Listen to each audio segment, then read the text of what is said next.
अभिनंदन करें। इसी के साथ संचालक संस्कृति आदरणीय श्री एनपी नामदेव जी से निवेदन है माननीय संस्कृति मंत्री श्री धर्मेंद्र सिंह लोधी जी और माननीय प्रमुख सचिव संस्कृति श्री शिवशेखर शुक्ला जी का गुलदस्ते से स्वागत करें।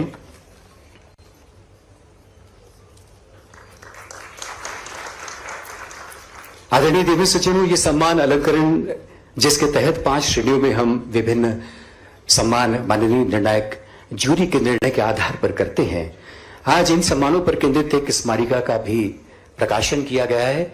माननीय मुख्यमंत्री जी, माननीय संस्कृति मंत्री जी और मंचासीन महानुभावों से हमारा निवेदन है कि इस स्मारिका का लोकार्पण करने की कृपा करें।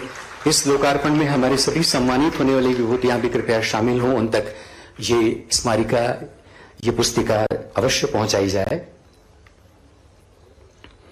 राष्ट्रीय सूचना प्रौद्योगिकी सम्मान, राष्ट्रीय निर्मल वर्मा सम्मान, राष्ट्रीय फादर कामिल बुल्के सम्मान, राष्ट्रीय गुणाकर मुले सम्मान और राष्ट्रीय हिंदी सेवा सम्मान, ये 5 सम्मान और 2022 और 2023 इन 2 वर्षों के लिए आज हम ऐसे 10 संस्था और विभूतियों को विभिन्न श्रेणियों के आधार पर माननीय मुख्यमंत्री जी के कर कमलों से सम्मानित करेंगे। माननीय संस्कृति मंत्री जी, जिनका परिचय मैं आपसे दे रहा था और उनकी साहित्यिक अभिरुचि और हिंदी के प्रति प्रेम को लेकर जो मैंने अपनी बात रेखांकित की थी, उसे एक बार फिर रेखांकित करते हुए बहुत ईमान के साथ, आदर के साथ मैं निवेदन करना चाहूंगा वे आएं और हिंदी दिवस पर आप सबका अभिवादन करें और इस सम्मान अलंकरण के बहाने आपसे कुछ बातें करें। आदरणीय संस्कृति मंत्री श्री धर्मेंद्र सिंह लोधी जी।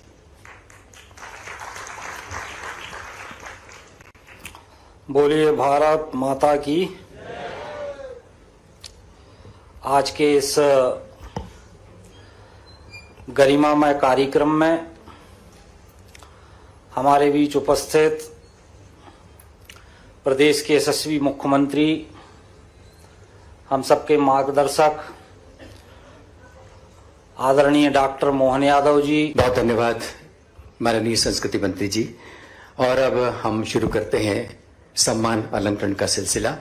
हाँ, आदरणीय संचालक संस्कृति श्री एनपी नामदेव से हमारा निवेदन है विक्रमशः सम्मान अलंकरण प्राप्त करने वाली विभूतियों के प्रशस्तियों का वाचन करें।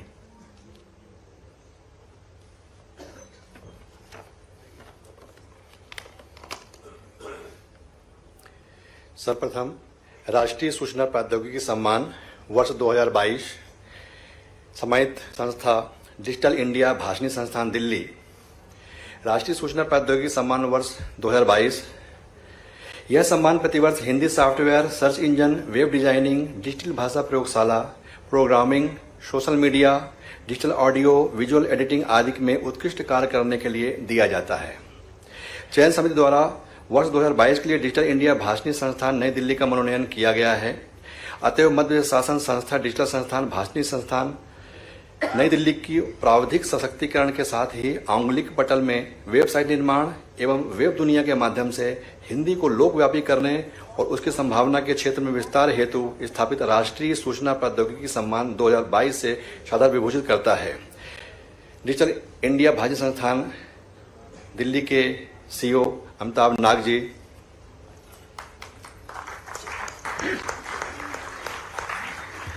जैसा कि आदरणीय संचालक महोदय ने निवेदन किया, डिजिटल इंडिया भाषणी संस्थान नई दिल्ली के सीईओ श्री अमिताभ नाग राष्ट्रीय सूचना प्रौद्योगिकी सम्मान 2022 ग्रहण कर रहे हैं। आपको बता दें कि सम्मान निधि 5 लाख रुपए की और शॉल, नरियल, ये उत्कीर्ण प्रशस्ति और गुलदस्ता भेंट कर अभिनंदन किया जा रहा है। और इसके बाद वर्ष 2023 राष्ट्रीय सूचना प्रौद्योगिकी सम्मान वर्ष 2023 सम्मानित श्री अमकेश्वर मिश्रा भोपाल। यह सम्मान 2023 का श्री अमकेश्वर मिश्रा भोपाल को बधाई किया जा रहा है। आईटी के क्षेत्र में हिंदी जगत की आवश्यकताओं की पूर्ति के लिए निरंतर प्रयासरत तथा पेशेवर तकनीकी कौशल एवं संवर्धन के लिए कार्यरत श्री अमकेश्वर मिश्रा कंप्यूटर तथा आईटी के हिंदी भाषा के पथ प्रदर्शक की भूमिका निभाने वाले हिंदी भाषा का एक विशिष्ट नाम है। अतएव मध्य प्रदेश शासन श्री अम्बकेश्वर मिश्रा भोपाल को प्राविधिक सशक्तिकरण के साथ ही औंगलिक पटल में वेबसाइट निर्माण एवं वेब दुनिया के माध्यम से हिंदी को लोकव्यापी करने और उनकी संभावना के क्षेत्र में विस्तार हेतु स्थापित राष्ट्रीय सूचना प्रौद्योगिकी सम्मान वर्ष 2023 से सादर विभूषित करता है।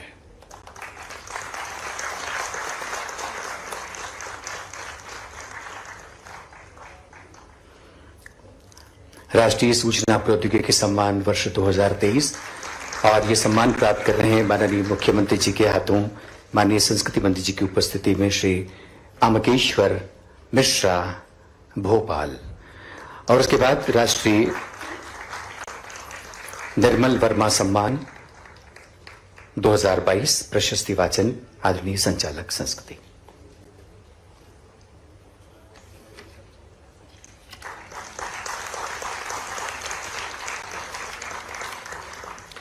राष्ट्रीय निर्मल वर्मा सम्मान वर्ष 2022 यह सम्मान प्रतिवर्ष भारतीय अप्रवासी होकर विदेश में हिंदी के विकास में किए गए अमूल्य योगदान के लिए दिया जाता है। वर्ष 2022 का यह सम्मान सुविख्यात लेखिका डॉक्टर हंसादीप को दिए जाने की अनुशंसा चयन समिति द्वारा की गई है। डॉक्टर हंसादीप का जन्म मध्य प्रदेश के झाबुआ में हुआ है। आपने हिंदी विषय में पीएचडी की उपाधि प्राप्त की है। आप टोरंटो कनाडा में निवास करते हुए वहां हिंदी के विकास एवं समृद्धि में अपना अमूल्य योगदान दे रही हैं। आप लोक साहित्य के साथ ही उपन्यास एवं कहानियों के लेखन में निरंतर सजन सक्रिय हैं। अतः मध्य प्रदेश शासन डॉक्टर हंसादीप को विदेश में हिंदी भाषा के विकास, विस्तार और संवाद के लिए किए गए सार्थक एवं निरंतर प्रयत्नों हेतु अप्रवासी भारतीयों के लिए स्थापित राष्ट्रीय निर्मल वर्मा सम्मान वर्ष 2022 से सादर विभूषित करता है।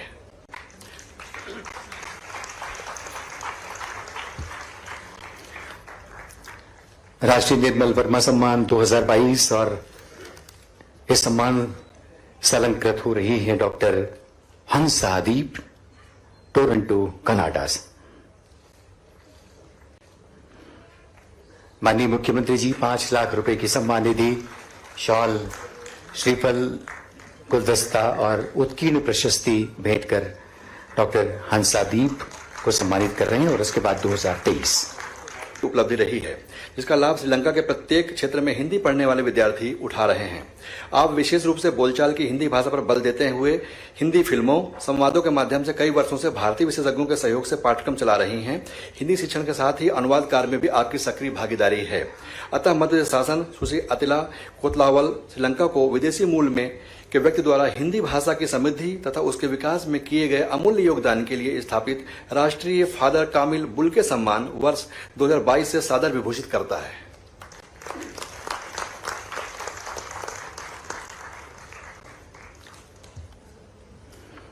सुश्री अतिला कोतलावल श्रीलंका और वर्ष 2022 का राष्ट्रीय फादर कामिल बुल्के सम्मान प्राप्त कर रही है।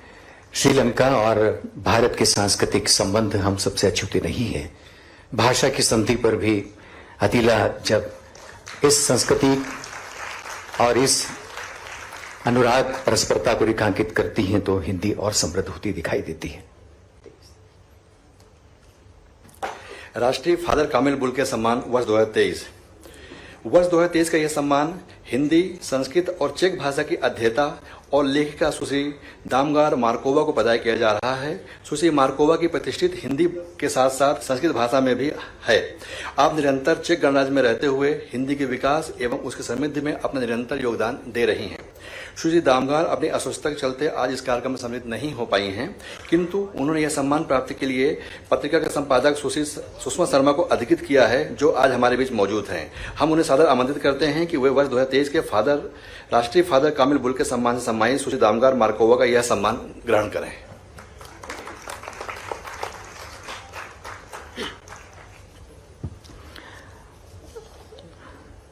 जैसा कि आपको सूचित किया गया, हमारे बीच यह सम्मान ग्रहण करने के लिए दागमार मार्कोवा स्वयं उपस्थित नहीं है, लेकिन उनके हिस्से का यह सम्मान आदरणीय सुश्री सुषमा शर्मा प्राप्त कर रही हैं। यह सम्मान उन्हें पहुंचा दिया जाएगा। हम उनके प्रति अपनी हार्दिक शुभकामनाएं प्रेषित करते हैं। तो देवी सज्जनों, इसी के साथ जो 5 श्रेणियों के हिंदी दिवस के और हिंदी के विभिन्न आयामों में सक्रिय विभूतियों के लिए सम्मान स्थापित किए गए। आज माननीय मुख्यमंत्री जी ने, माननीय संस्कृति मंत्री जी आदरणीय प्रमुख सचिव संस्कृति जी और संचालक संस्कृति जी ने ये सम्मान अलंकरण भेंट किए आप सबकी साक्षी में, आप सबकी उपस्थिति में। यह बहुत ही जरूरी है कि हम सम्मान ग्रहण करने वाली विभूतियों की ओर से प्रतिनिधि वक्तव्यों को भी सुने। प्रमुख सचिव संस्कृति श्रीमान शिवशेखर शुक्ला जी,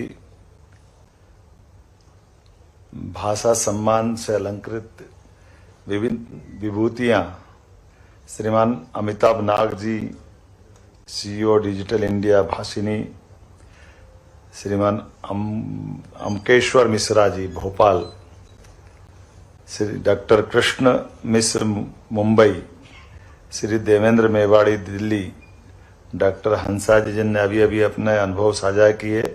आप झाबुआ से हमारी राजदूत के नाते से टोरंटो में है, मैं आपका भी स्वागत करता हूं, अभिनंदन करता हूं। डॉक्टर अनुराग जी यूएसए से आप हमारे बीच में पधारे, आपका भी अभिनंदन। श्री दामोदर खड़से जी पुणे, श्री मनमोहन सहगल जी पटियाला, और अतिला जी वास्तव में आपने गजब किया, एक बार अभिनंदन अतिला कोतवाला जी।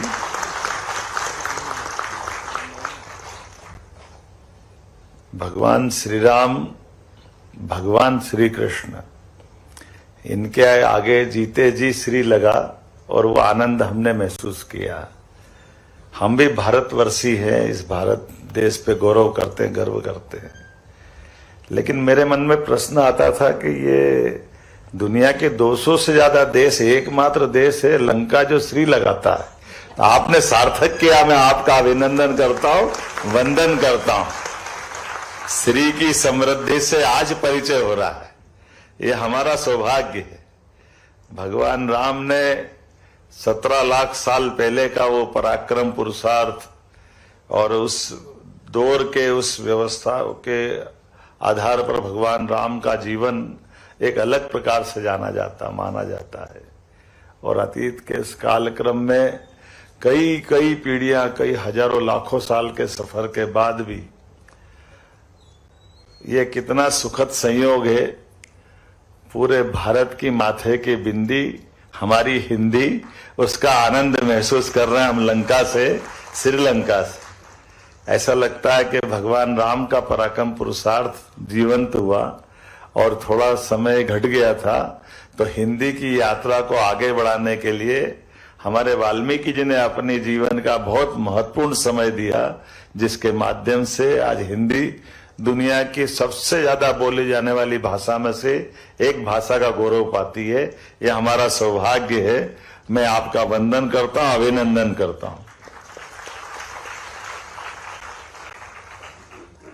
और फूक से थूक तक संस्कृति मंत्री जी आपने भी पताका अच्छी फहराई, आपको भी बधाई। संस्कृति मंत्री सुसंस्कृत हो जाए और संस्कृति की धारा को संस्कार के रूप में हमको एहसास करा दे, इससे अच्छा भाग्य क्या हो सकता है। ये सौभाग्य हमारा है।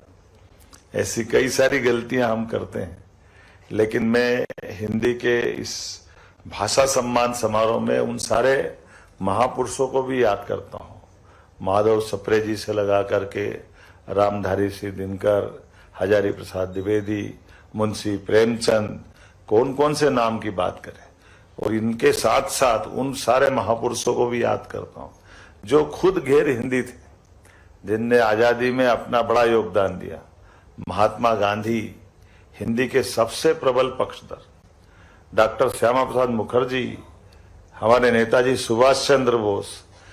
ये जब अच्छा समय आता, अनुकूल समय आता, तो प्रतिकूलताओं में से ऐसी कई सारी अलग अलग प्रकार की धाराएं निकलती है, अलग अलग प्रकार के आशा और उम्मीद की किरणें निकलती है, जो इस अंधकारमय आकाश को जगमग कर देता है। ये हमारा सौभाग्य है।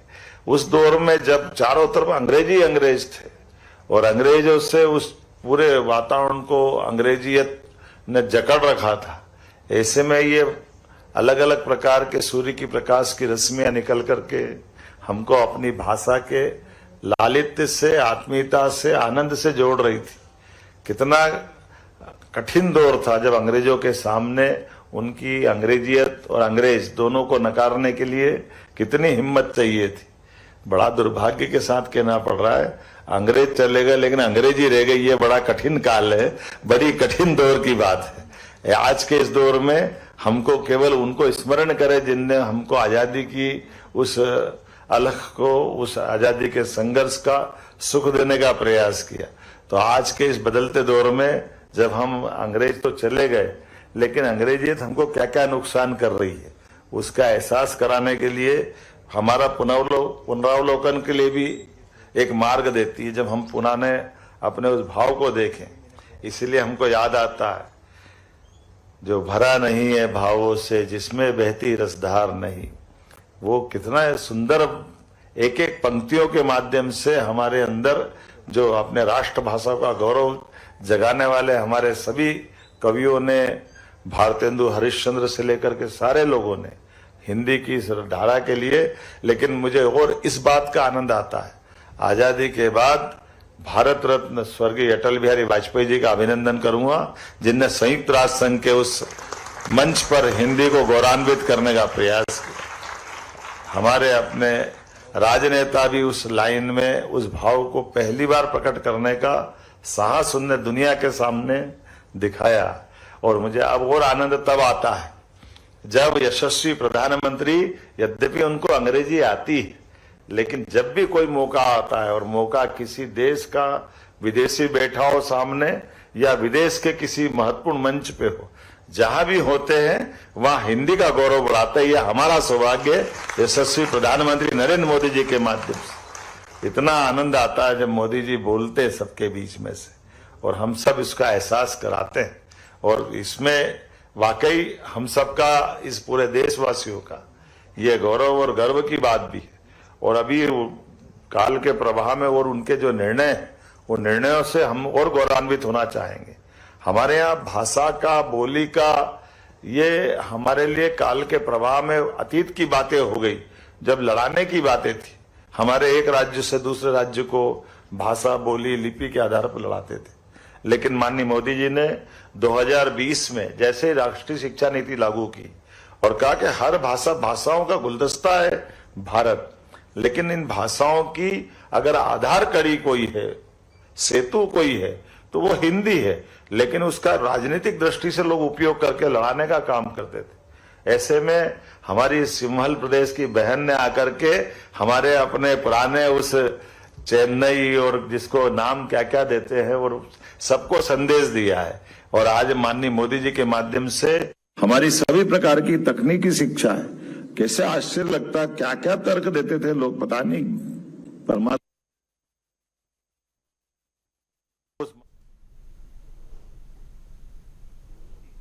तो ये सीधी तस्वीर है राजधानी भोपाल से, जहां राष्ट्र हिंदी भाषा सम्मान अलंकरण समारोह का। कोई डॉक्टर नहीं है क्या? चाइना में कोई इंजीनियर नहीं है क्या? फ्रांस में कोई इंजीनियर डॉक्टर नहीं है क्या? तकनीकी रूप से छोड़ो, वैज्ञानिक भी उनके बड़े बड़े नाम लेते थे, और वो आज भी है। जर्मनी के सब भाषाओं के लोग आगे बढ़े। अगर नहीं बढ़ पाए तो केवल अपनी योग्यता से कोई नहीं बढ़ता। भाषा का तो अपना व्यक्ति के जन्म के साथ उसका लालित्य, उसके बलबूते पर उसकी अपनी दिमाग की कोशिकाएं अपनी यात्रा तय करती।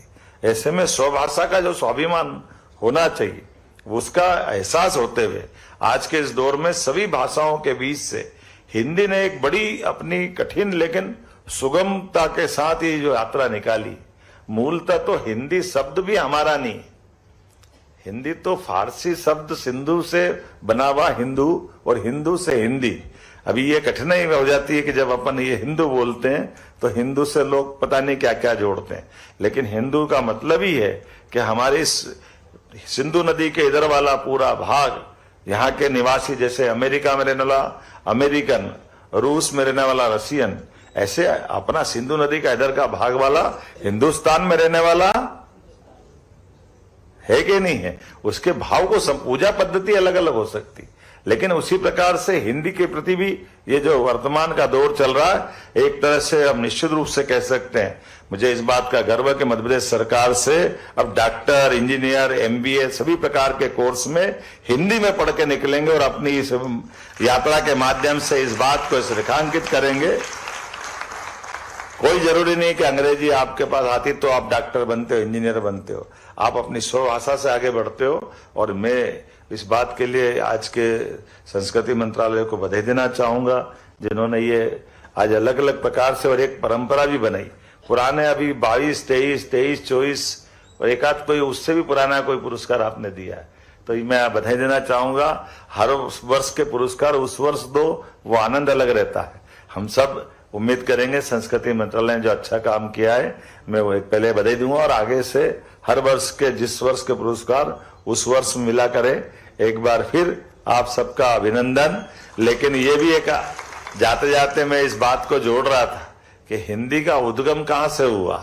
हिंदी का उद्गम हुआ अवधि से, है ना। आजकल गूगल महाराज तो वही बताते हैं। लेकिन हिंदी के लिए अपने इस देश का मध्य प्रदेश से कोई विशेष आशीर्वाद है भगवान का। देश के उत्तर प्रदेश जैसे राज्य से खड़ी भाषा के रूप में हिंदी ने अपनी यात्रा की, लेकिन पूरे मध्य प्रदेश ने कितनी सुंदरता से उसको अपनाई। जैसे भगवान राम ने वनवास काल में कदम तो बढ़ाए अयोध्या से बाहर, लेकिन अपनाने वाला प्रदेश तो मध्य प्रदेश है, जहां चित्रकूट ने उनने पूरा अपना जीवन का वो महत्वपूर्ण समय निकाला, 11 वर्ष से ज्यादा समय का। इसी प्रकार से मध्य प्रदेश ने हिंदी को उत्तर दक्षिण पूर्व पश्चिम कोई जिला कोई हिस्सा नहीं बचा जहां हिंदी की भाषा बोलते ही, जब हम यहाँ बोलते तो एहसास नहीं होता, लेकिन हमारे ही लोग या हम में से जो कोई लोग हरियाणा में बोलते, पंजाब में बोलते, देश के बाकी राज्यों में बात करते, तो उनको लगता कि भाषा की सुंदरता इससे अच्छी कुछ हो नहीं सकती है। ये जो गौरव बनाए रखा मध्य प्रदेश ने, परमात्मा करे किसी की नजर नहीं लगे। हमारा ये विजय अभियान जारी रहे, पूरा देश हमारी तरह बोलने लगे, ये संकल्प के साथ एक बार फिर सबको बधाई देता हूं। बहुत बहुत धन्यवाद।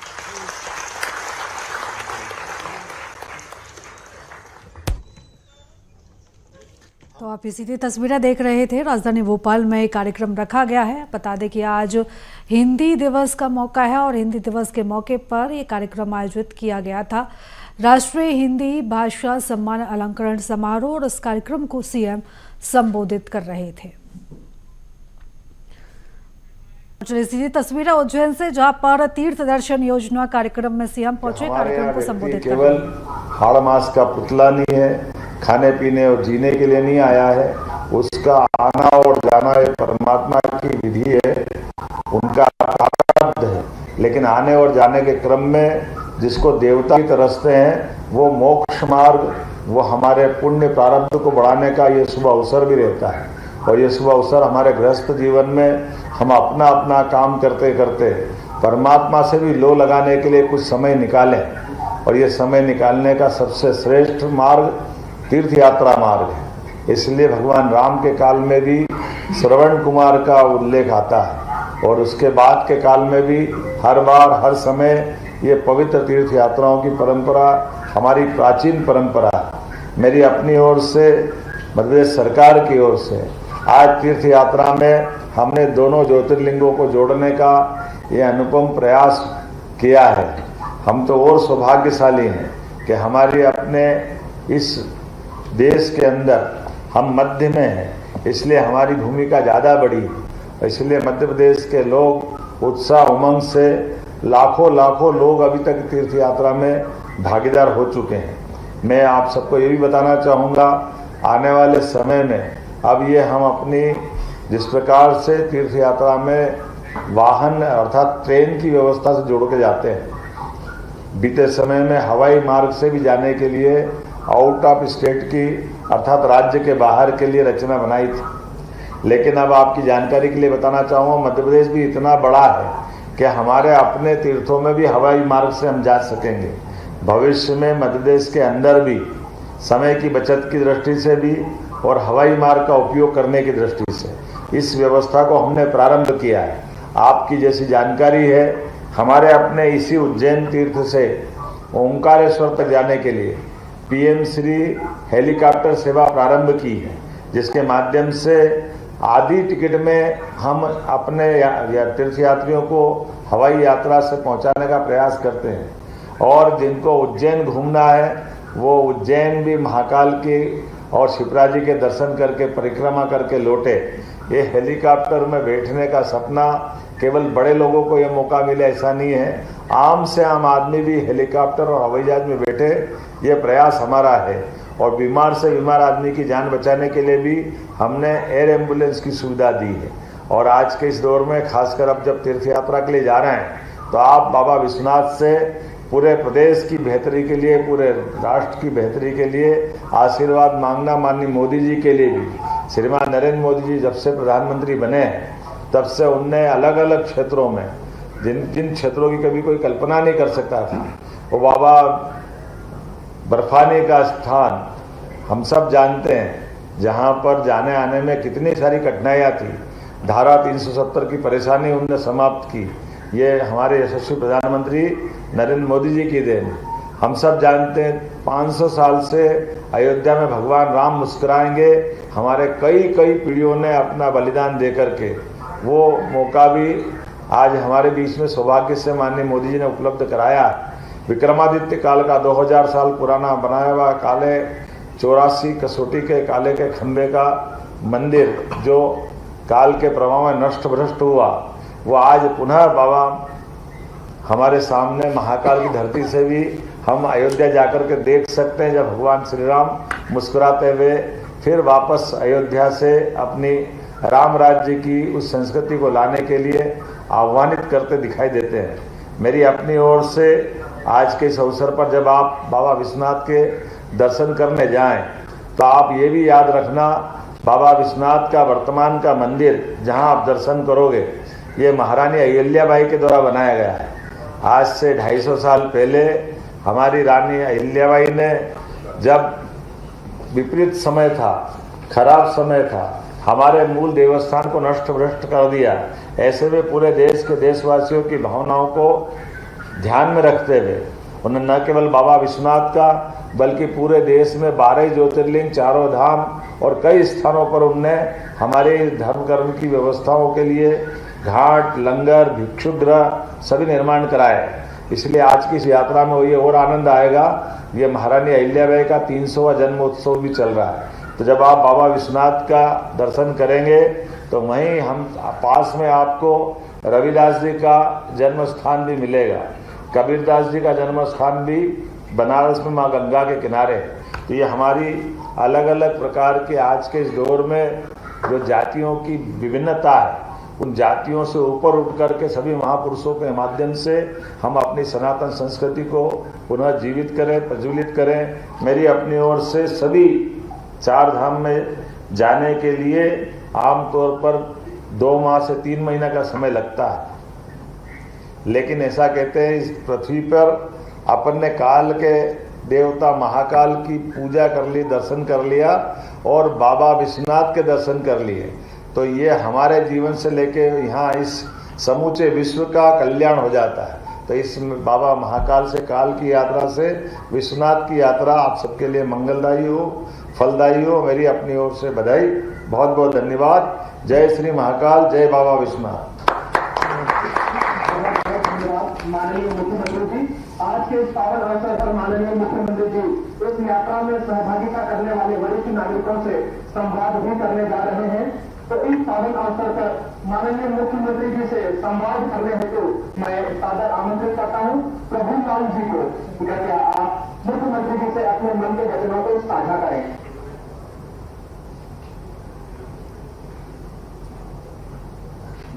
क्या प्रभुदा अकेले ले जा रहा हो, लेकोड़ा से और किसी को ले जा रहा हो? नहीं, अपने अजराना से कम 10 व्यक्ति हैं। अजराना से 10 है और साथ में कौन है? हमारे घर में नहीं हो सकते। अरे भाभी जी भी है, चलो बधाई आपको, बहुत बढ़िया। और छोरा कहाँ है? घर में ही है, चलो बढ़िया। चलो ठीक लाइन पे है अब तो। चलो बढ़िया बढ़िया, चलो ठीक है। बहुत बधाई आप सबको, बहुत बधाई है, नहीं बहुत बधाई। गंगा जल लेके आ जाओ, हमारे दीजो। चलो बढ़िया बढ़िया। मैं आमंत्रित करता हूँ गीताबाई राठौर जी को। भाभी राम राम। राम राम। कई हाल चाल ठीक है? अच्छा लग रहे हो? बहुत अच्छा लग रहा है। ये प्रभुदा पहली बार ले जाएगा, कभी नहीं क्या पहला है ने, ये अकेले जोड़ता फिरता था। चलो अच्छो ही हो, हमारे साथ लीजिए।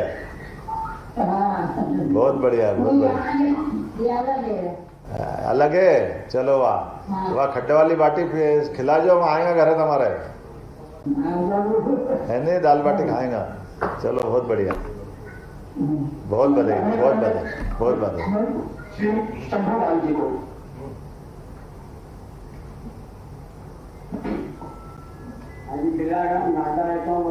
सीताराम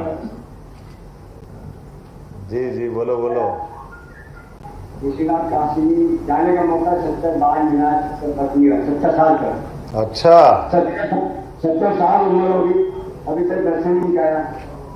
गए तो भेजी, और आपकी मुझे की दया हुई और आपकी राय देने हुई और सभी चोरी तो मैं आप भेज रहे हूँ। अरे वाह, आनंद आ गया, बहुत बढ़िया।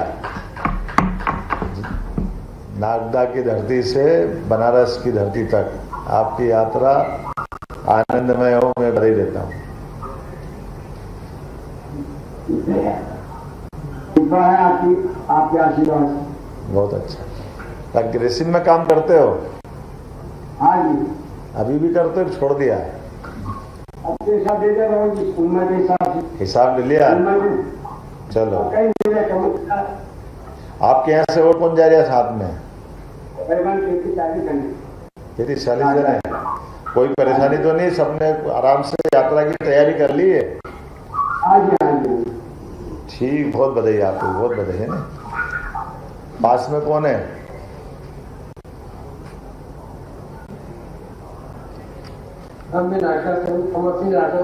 अच्छा, राठौर साहब नमस्कार।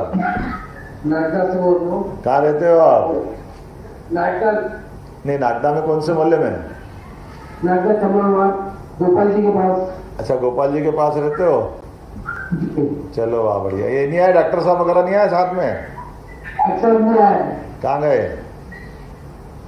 कल तक वही से चलो वाह, बढ़िया बढ़िया। आपको बहुत बधाई मेरी तरफ से, यात्रा की शुभकामना, मंगल कामना।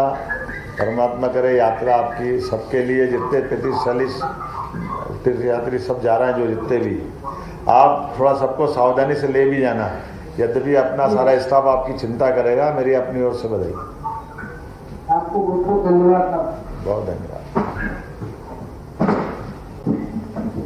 तो लीजिए, वर्ष 2024-25 की पहली मुख्यमंत्री तीर्थ दर्शन योजना के अंतर्गत तीर्थ यात्रा का शुभारंभ माननीय मुख्यमंत्री जी की उपस्थिति में होने जा रहा है। हम सभी परंपरा का निर्माण करते हुए हरी झंडे के माध्यम से इस यात्रा को प्रारंभ करने जा रहे हैं।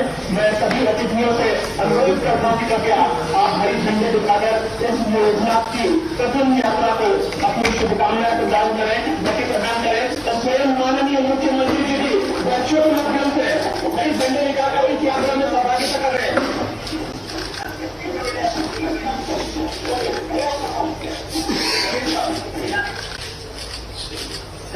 सभी यात्रीगण अपने ट्रेन में बैठ गए। सभी यात्रीगण, चलो मेरी शुभकामनाएं। आप मान के चलो, हमने झंडी दिखा दी है ना सबको। आराम से, जल्दबाजी मत करना, वृद्ध लोग भी मुकुटो, लेकिन उस पर मोर का पंख जरूर लगाते हैं। ये वृंदावन से जुड़ने की उनकी जीवन भर की अपनी एक संकल्प की प्रतिकृति हम देखते हैं। और ऐसे ही भगवान कृष्ण ने गोपाल बनकर के सदैव भारतवासियों को अपने पशुपालन के व्यवसाय से जुड़ करके आय के साधन के साथ साथ जीवन अमृत से भी जोड़ने का सदैव उनने एक संकेत दिया।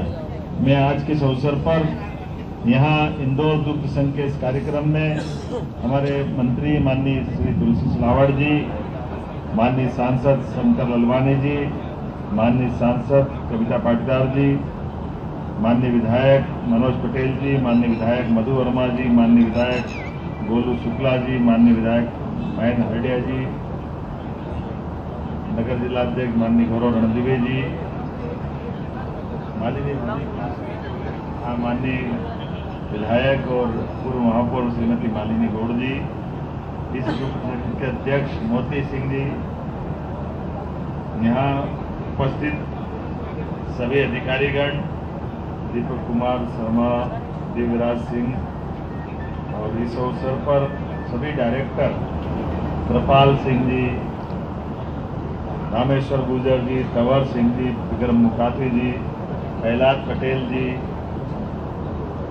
सुरेश पटेल जी, राजेंद्र सिंह पटेल जी, उमराव सिंह जी पहले आप इधर ही डायरेक्टर,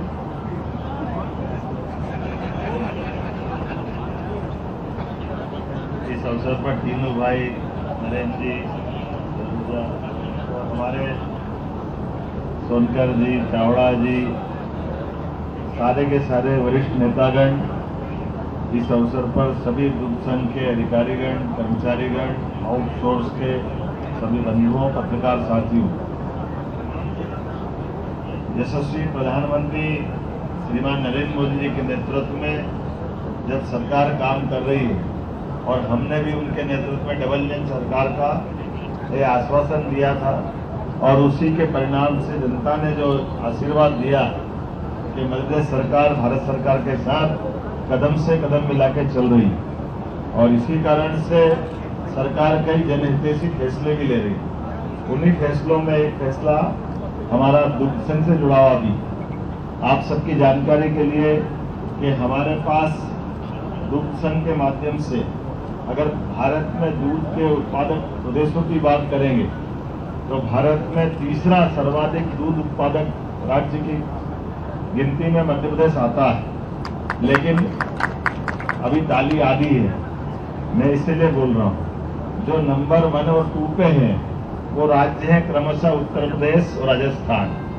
उनकी और हमारे में क्या अंतर है तो हम ये मान के चलो कि पूरे देश के उत्पादन क्षमता में 9वां नंबर हमारा 9% का है, लेकिन जो क्रमांक तीसरा और ये राजस्थान और अगर उत्तर प्रदेश की बात करें तो ये 18 से 20% तक दूध उत्पादन करवाते हैं। राजस्थान ने पिछले 4-5 साल पहले एनडीडीबी के माध्यम से एमओयू किया और उनने अपनी उत्पादन क्षमता बढ़ाने में कुशलता हासिल की। यही स्थिति हमने जोड़ी है कि हमारे यहाँ लगभग आज की स्थिति में 51,000 से ज्यादा गांव है और बड़े पैमाने पे दूध उत्पादन की क्षमता, योग्यता सब कुछ है, लेकिन हमारी दो दुविधा है कि दुग्ध संघ के माध्यम से 1980 से जब हमने कदम बढ़ाए तो ये मालवा का बेल्ट, जैसे इंदौर दुग्ध संघ हमारा बहुत अच्छा है, 700 करोड़ का टर्नओवर है, काफी बड़ा आपका रीच इलाका है। इसी प्रकार से उज्जैन, इंदौर, भोपाल, एक आध कोई दुग्ध संघ और छोड़ दो, बाकी सब घाटे में। ये दो एक ही हमारे प्रॉफिट वाली स्थिति में एक थोड़ा सागर मान लो, बाकी पूरा प्रदेश का 10 का हमारा प्रदेश 10 संभाग का और युक्तियुक्तकरण के माध्यम से देखेंगे तो बहुत बड़ा बेल्ट अभी हमारा। लेकिन अब दूध की कीमत बढ़ाना, दूध उत्पादन क्षमता बढ़ाना, दुग्ध संघ की आय बढ़ाना और सहकारिता का क्षेत्र बढ़ाना, सबसे पहली जरूरत सहकारिता के क्षेत्र बढ़ाने की। तो लगभग अब बहुउद्देशीय सहकारी पैक्स सोसाइटियां बनाने का पूरे प्रदेश में आह्वान हुआ। तो हमारा अपना प्रयास रहेगा कि दोनों प्रकार से हम बढ़े, हमारा दूध उत्पादन भी बढ़े, दूध की कोऑपरेटिव का काम भी बढ़े, लेकिन एक भी अधिकारी कर्मचारी को कोई वीआरएस नहीं देंगे, किसी को बाहर नहीं जाने देंगे, उनको अपने इसके संघ के साथ जोड़ के रखेंगे। अधिकारी कर्मचारी के साथ साथ आउटसोर्सेज के भी, जैसे यहाँ लगभग हमारे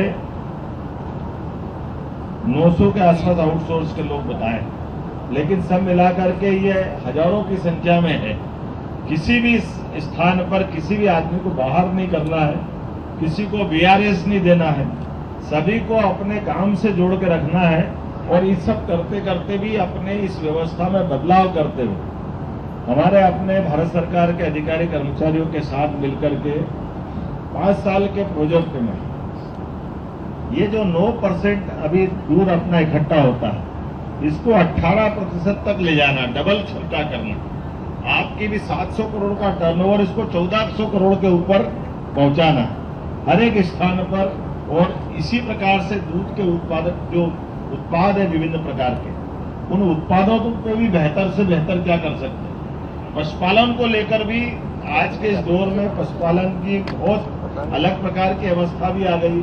इसलिए सरकार के नाते से हम उस पर भी काम करेंगे। खास करके जैसे गाय के साथ दूध वाली स्थिति है तो दूध में खरीदने में कोई कठिनाइयां रहती थी, तो वो दूध गाय का भी खरीदेंगे, भैंस का भी खरीदेंगे।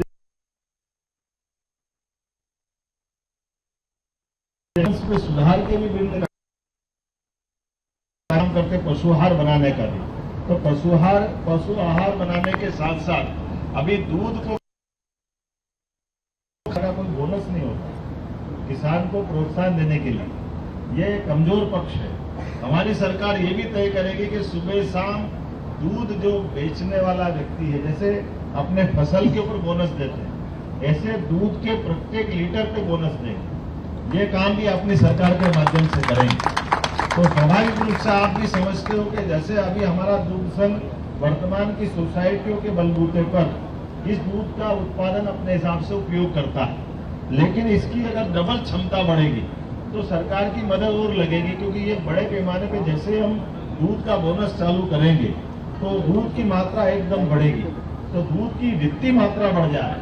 हमारे सारे दुग्ध संघ उस दूध को खपाने के लिए उस लायक बनाने की जरूरत है। इसलिए ये रचना बनाने की जरूरत है कि समान रूप से दूध का उत्पादन भी बढ़ाना और दूध के उत्पाद बनाने वाली इकाइयों को भी सक्षम बनाना, ये उसके लिए और उचित मार्गदर्शन के आधार पर बगैर किसी को बाहर किए सबको जोड़ते हुए। और दूसरा जो हमारा ब्रांड सांची है वो सांची ही ब्रांड रहेगा, कोई ब्रांड बदलने वाले भी नहीं। इस ब्रांड की अपनी कीमत है, इसकी वैल्यू है, लोगों का आत्मा जुड़ी, तो सांची ब्रांड ही रहेगा, सब साथ रहेंगे और हमारी क्षमता डबल करेंगे। इस प्रकार से इसको काम करने के लिए सरकार ने अपने बलबूते पर नेशनल डेयरी डेवलपमेंट बोर्ड के साथ MOU किया। इसीलिए हमने कहा कि कई कंफ्यूजन कोई खड़ा करे, अपने को कोई कंफ्यूजन में आना नहीं। और हमने ऐसे कई राज्य, जैसे राजस्थान तो ऑलरेडी 4-5 साल से कर ही रहा, ऐसे नेशनल डेयरी डेवलपमेंट ने आंध्र प्रदेश में उनके साथ जुड़ के काम किया। ऐसे कई राज्यों के साथ, लगभग 18-20 राज्यों के साथ उनका अपना काम चलते चलते अब हमारे अपने राजस्थान के बाद मध्य प्रदेश की स्थिति है कि हम इसको अपने साथ किसी प्रकार की मजबूती सरकार की मदद से खड़ा करें और सहकारिता के क्षेत्र को बढ़ाएं। और घर घर, जैसे हम सब जानते हैं, अपने मध्य प्रदेश के अंदर कृषि विकास दर लगभग 25% के आसपास पहुंची है। किसानों की फसल से आय के साधन में हमने एक तरह से उच्चतम स्थान को छू लिया है, लेकिन किसान की आय को और बढ़ाना है। तो किसान की आय को बढ़ाने में एक सरल साधन है पशुपालन।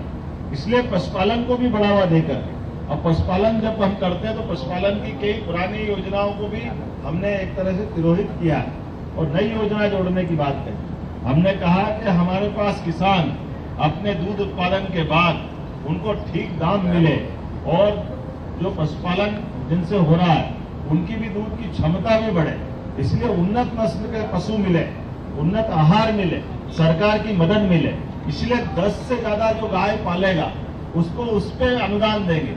1-2 गाय दे करके जो अनुदान देते थे और 1000 से ऊपर तक की, और उससे आगे बढ़ के सरकार ने योजना बनाई कि आज हमारे ऐसे पशु जो दूध नहीं देते, अर्थात बूढ़ी गाय, बूढ़े जानवर, अपाहिज और कोई कारण से, जैसे नगर निगम इंदौर पुराने समय में जब पशुपालन बहुत होता था तो हमारा देते थे, तो उसको अगर कोई ने छोड़ दिया, कोई नुकसान कर दिया तो खिड़क और कांजी हाउस होती थी जिसमें उनको सजा देने के लिए रखते थे। आज दौर बदल गया, खिड़क कांजी हाउस का कंसेप्ट बदला है।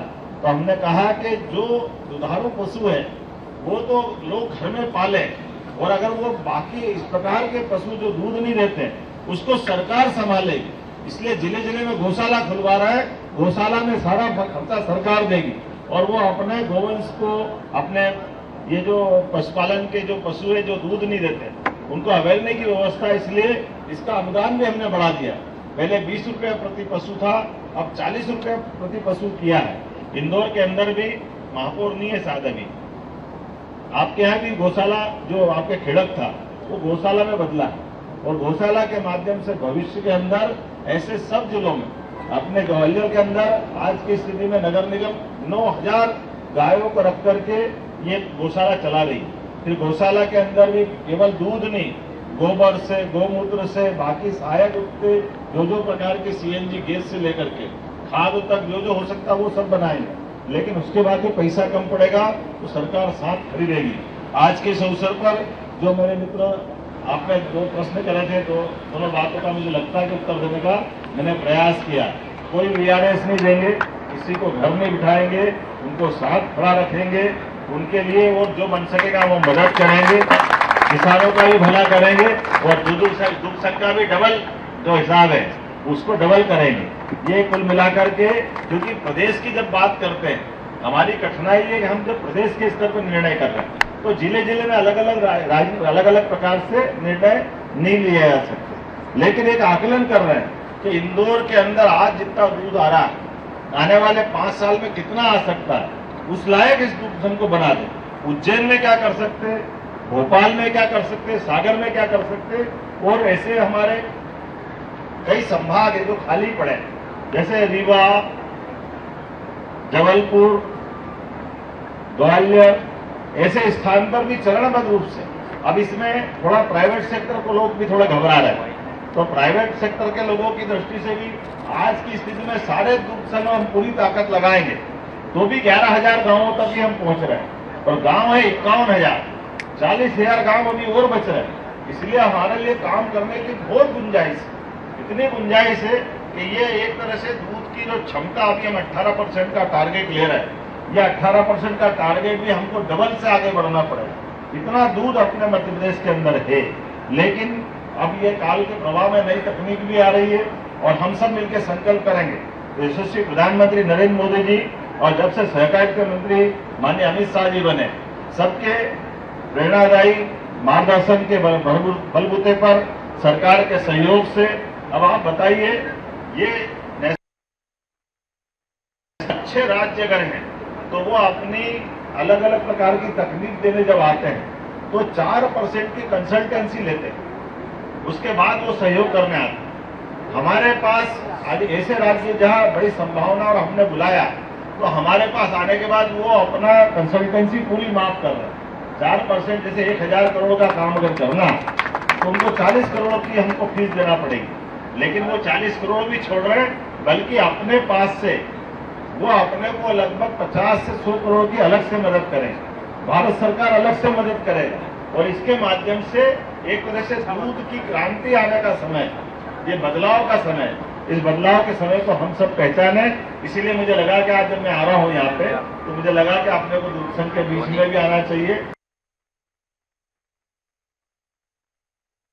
अभी तो यहाँ है, आने वाले समय में दूध उत्पादक अर्थात किसानों के बीच में जाकर भी बड़े बड़े सम्मेलन करते हुए हम उनकी क्षमता कैसे बढ़ाएं, क्योंकि हमारा सबका प्रयास है कि भारत बदलते दौर में जब दुनिया की तीसरी अर्थव्यवस्था बनना चाहता है तो हमारे जो भी संभावना के क्षेत्र, ऐसे प्रत्येक संभावना के क्षेत्र में काम करना पड़ेगा। आप सबने मुझे बुलाया और बोलने का